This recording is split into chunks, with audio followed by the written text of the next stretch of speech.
Waalaikumsalam warahmatullahi wabarakatuh ya ayuhal syatid. Ya antum bikhair. Alhamdulillah wa khair. Alhamdulillah khair. Terus kita langsung aja ya ke pembahasan kita malam ini. Dan kita semenjak wabah COVID-19 ini semenjak merebak di tanah air kita di Indonesia, ini kebanyakan dari masyarakat itu para pelajar ataupun para mahasiswa itu mereka ngajinya, belajarnya, metodenya menggunakan metode daring begini nih, metode online semuanya.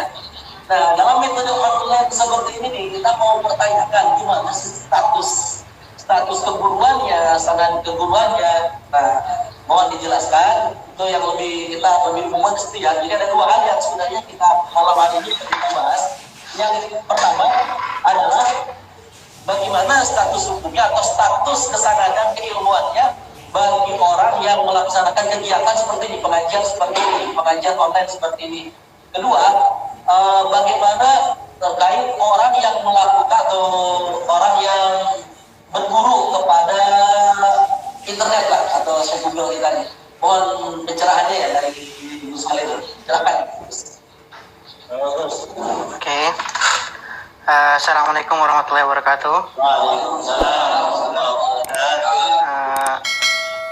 Allah. Suara jelas. Suaranya jelas apa? Suaranya jelas apa enggak? Oke. Bismillahirrahmanirrahim. Alhamdulillahirabbil alamin wassalatu wassalamu ala asyrafil anbiya'i wal mursalin sayyidina Muhammadin wa ala alihi wa sahbihi ajmain. Amma ba'd. Oke, langsung kita masuk pada ke inti pembahasan ya, yang mana kan yang ditanyakan adalah bagaimana status sanad keilmuan orang-orang yang berguru secara online pada musim pandemi ini, betul? Oke. Yang pertama para asatidz yang jelas ini kan mereka yang mengaji atau berguru secara online. Oke, pada asalnya mereka kan memang mempunyai niat, ya kan, mempunyai niat. Andai saja tidak ada uzur seperti ini, andai saja tidak ada COVID-19, tidak ada penyakit wabah yang menyebar ini, mereka akan belajar secara langsung. Nah, bagi mereka yang memang dari awal ya mempunyai niat seperti itu untuk belajar secara langsung, akan tetapi tidak bisa belajar secara langsung, tidak bisa face to face dengan guru seperti itu, maka hukumnya mereka yang ya mengaji secara seperti itu, secara online seperti itu, atau berguru secara online, saya yakin tidak ada khilaf bahwa hukumnya tetap dihukumi sebagai seorang murid yang berguru kepada seorang guru. Karena apa? Karena di sini ada sebuah uzur yang menghalangi. Ada sebuah uzur yang menghalangi. Jelas ini masuk pada hadis Rasulullah SAW ya, yang mana di situ di bab awal Riyadhus Shalihin beliau bersabda, inna fil madinah la rijalan ya ma qata'tum masafatan wala qata'tum wadiyan illa kanu ma'akum habasahumul uzr.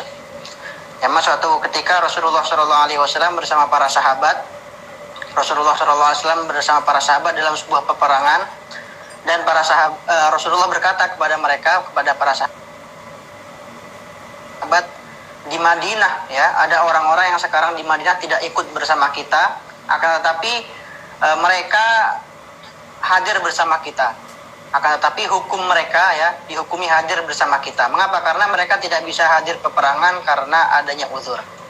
Nah, begitu pula para murid ya atau para santri yang hanya bisa mengaji online di musim pandemi ini ya, mereka tidak bisa hadir ke majelis, tidak bisa hadir secara langsung karena adanya sebuah uzur ya, maka mereka tetap dihukumi seperti mengaji di majelis tersebut, dihukumi seperti orang yang berguru pada tempat tersebut, pada guru tersebut. Karena apa? Karena mereka tidak hadir di majelis karena adanya uzur seperti itu.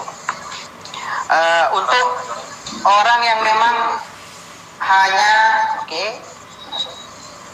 suaranya mantul. Putus Gus, tapi nggak apa-apa, lancar.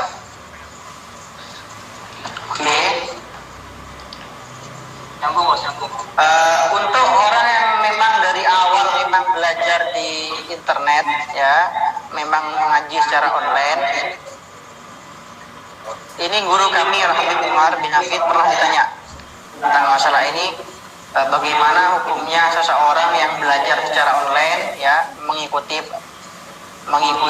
pengajian Habib Umar, mungkin Habib Salim Asy-Syatiri dan para habaib dan masyayikh yang lain melalui media-media yang tersedia sekarang.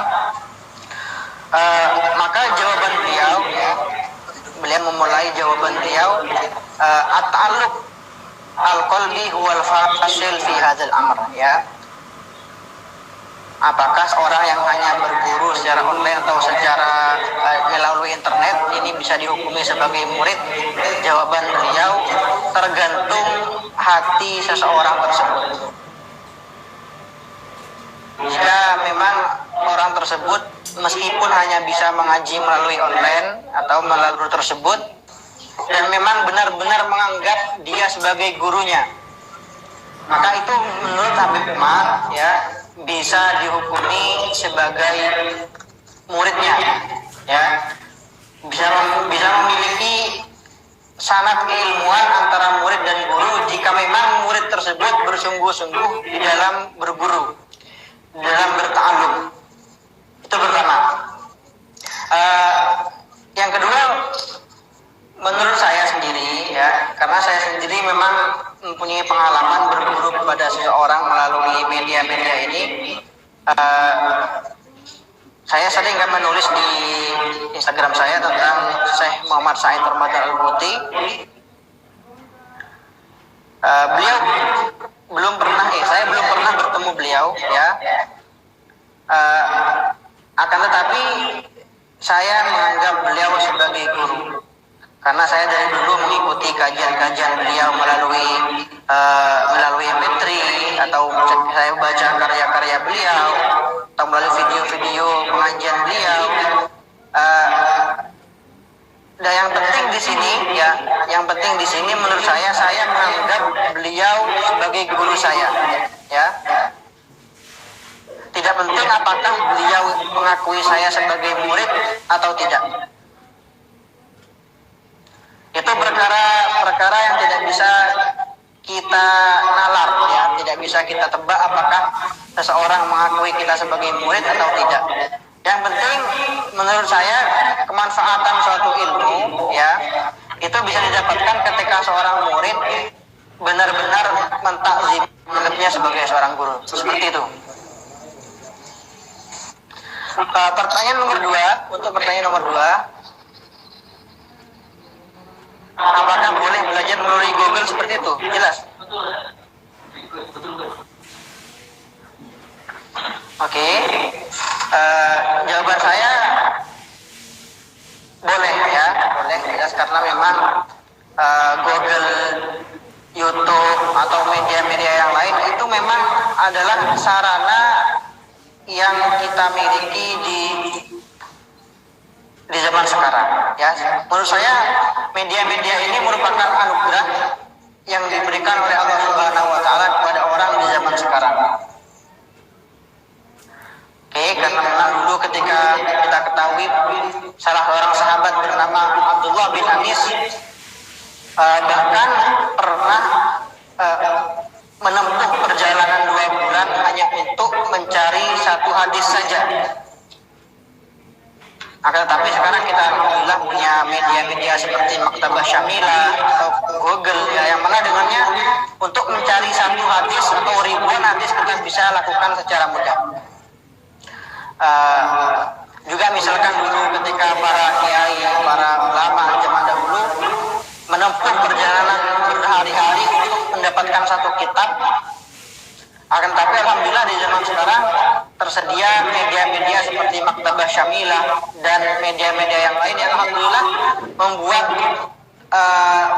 membuat kitab-kitab tersedia secara mudah. Oke. Tapi dengan syarat berguru melalui media ini yang perlu digarisbawahi, yang perlu benar-benar kita perhatikan, kita harus benar-benar selektif ya. harus benar-benar berhati-hati di dalam memilih guru di media-media yang tersedia sekarang. Karena kalau memang kita tidak selektif, kita tidak benar-benar berhati-hati di dalam memilih guru, kita akan merasa telah berbuat baik, akan tetapi tanpa kita sadari kita telah tersesat, ya. Karena apa? Karena salah memilih guru di dalam internet. Oke. Nah, oleh karena itu penting ya, karena sekarang kita tahu juga bahwa yang menguasai media, ya, yang menguasai media YouTube, Google, dan media-media yang lain ini adalah para dai-dai atau ustadz-ustadz di luar non Ahlussunnah wal Jamaah, ya, di luar Ahlussunnah wal Jamaah. Nah, oleh karena itu saya pernah mendengar dari Kiai Ma'ruf Khazin, Ketua Aswaja Center, ya, beliau mengatakan zaman sekarang kalau kita ingin mencari hukum di Google, oke, itu harus ada buntutnya, ya. Misalkan ketika kita mencari misalkan hukum tahlilan, ya, hukum tahlilan, maka yang akan keluar adalah fatwa-fatwa dari ulama-ulama mereka. Nah, oleh karena itu minimal kalau kita ingin mencari misalkan hukum tahlilan, ya, atau hukum haul, atau hukum tarawih, kita tulis di belakang misalkan hukum tahlilan NU online, seperti itu. Nah, maka dengan seperti itu akan keluar fatwa dari para kiai-kiai kita dan fatwa dari para ustadz-ustadz kita, seperti itu. Itu penting ya, karena apa? Karena agar kita bisa membedakan mana ustadz-ustadz yang berfatwa ala manhaj Ahlussunnah wal Jamaah dan mana ustadz-ustadz yang berfatwa di luar Ahlussunnah wal Jamaah, seperti itu. Intinya dari jawaban nomor 2 ini boleh berguru melalui sosial media, melalui Google, ya, atau YouTube. Akan tetapi kita harus benar-benar selektif, ya. Kita harus benar-benar yakin bahwa ustadz yang kita dengar ceramahnya ini adalah orang yang benar terpercaya ilmunya dan masih di dalam manhaj Ahlussunnah wal Jamaah, seperti itu. Terus begini, ada pertanyaannya, suaranya juga dari jemaah. Ini yang baru datang Pak Jurman. Ustadz, suaranya di situ mantul, Ustadz. Suaranya mantul. Oh. Suaranya betul. Ya, soal ada pakai speaker juga dikit. Ada juga. Apakah mantul? Alhamdulillah. Nah, mungkin antum kenal saya, anak kenal antum, atau antum kenal saya, atau nggak pasti kata antum. Ya. Saya akan bikin. Nah, pernah lihat di story, Ustadz. Pernah lihat di Yaman kayaknya. Iya. Jadi Gus, saya mau bertanya nih Gus terkait tentang sanad. Berarti kita juga sering mendengar atau ada kaitannya dengan ijazah ya Gus ya. Saya mau bertanya tentang ijazah lewat online Gus. Ada kan kalau biasanya banyak kita temukan kayak kemarin tuh ketika masuk bulan Rajab, diantaranya nulis ayat Al-Quran yang ditaruh di dompet, amalannya dari hadis ini. Yang pertanyaan saya ketika di-share dari satu ke yang lain, apakah itu sangatnya mutasi itu? Kalau seandainya ijazah itu sah atau tidak? Sedangkan kalau seandainya kita pernah saya baca di kitab salah satu kitab Mustalah Hadis, di sana di antara syarat-syarat ijazah itu Allah yang pun nama aduman. Jadi yang diijazahkan ayat pun nama mujizat.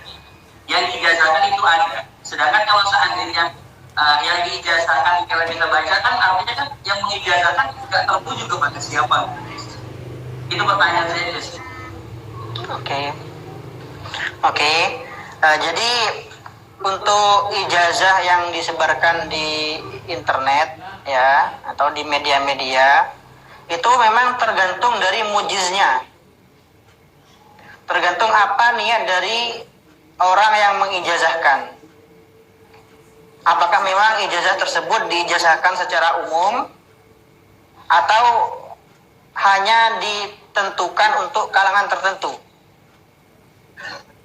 Nah, selama ini yang saya tahu ijazah-ijazah yang diberikan oleh Habib Umar, ya, biasanya beliau ketika bulan Maulid memberikan sholawat, atau ketika bulan Rajab memberikan istighfar dibaca beberapa kali, atau di bulan Ramadan juga beliau memberikan zikir-zikir atau wirid-wirid yang dianjurkan beliau untuk dibaca di bulan Ramadan.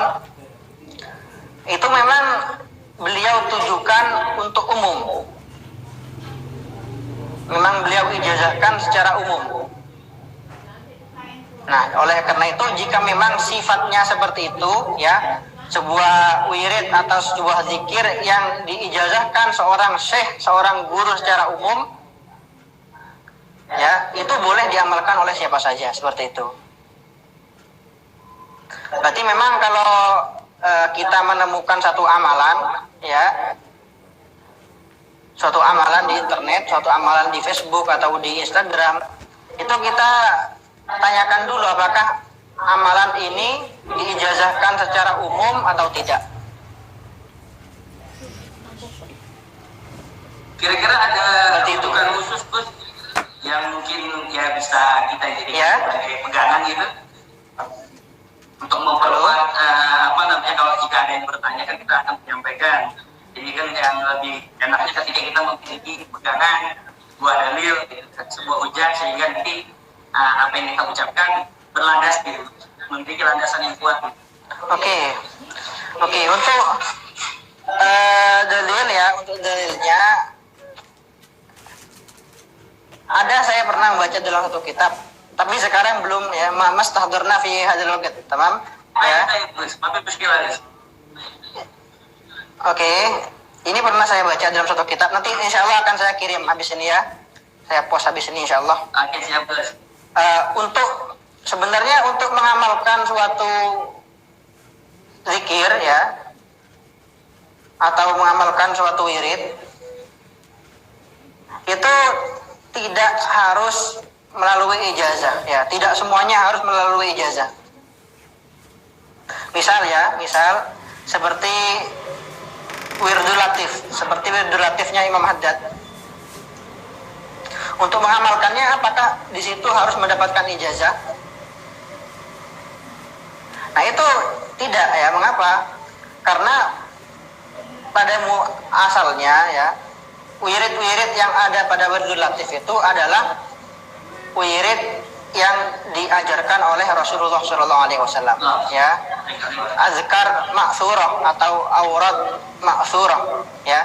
Jadi sama seperti ketika misalkan kita ingin sholat tahajud, ya, atau ingin sholat duha, ya, atau melakukan ibadah-ibadah sunnah yang lain, itu sama sekali tidak membutuhkan ijazah sama sekali, ya, tidak dibutuhkan ijazah sama sekali, karena memang ada anjuran langsung dari Rasulullah Shallallahu Alaihi Wasallam seperti itu.